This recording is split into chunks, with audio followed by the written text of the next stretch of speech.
مجھے بھی کھانے کے لیے کچھ دو. تو مسلمانوں نے اس کے سامنے 11ویں شریف کی بریانی پیش کی. اللہ اکبر.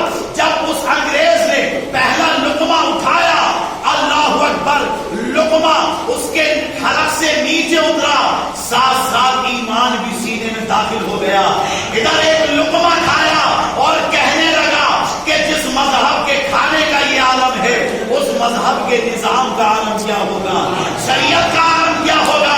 اور اس نے کہا کہ میں پڑھتا ہوں لا الہ الا اللہ محمد رسول اللہ صلی اللہ تعالی علیہ وسلم. یعنی کہ کھانا ادھر کھا رہا تھا، ادھر ایمان اس کے سینے میں داخل ہو رہا تھا.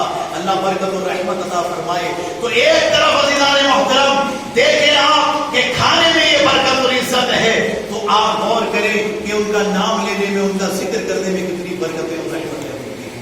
ماشاءاللہ اللہ آپ سب کو بابرکت بنائے، جزائے خیر عطا فرمائے. ماشاءاللہ یہاں پر جو نظام قائم ہوا، بارش کی وجہ سے زیادہ لوگ نہیں آ سکے، لیکن انشاءاللہ جو بھی ہمارا وقت گزرا بہت اچھا گزرا. مولا تبارک و تعالی ہمیں غوث اعظم کی فضل و برکات سے مالا مال فرمائے.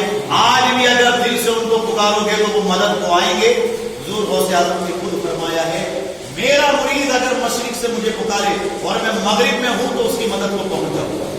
واقعات کئی ذہن میں، انشاءاللہ کل موقع ملے گا تو آپ کے سامنے بہت سی باتیں کرنی ہیں.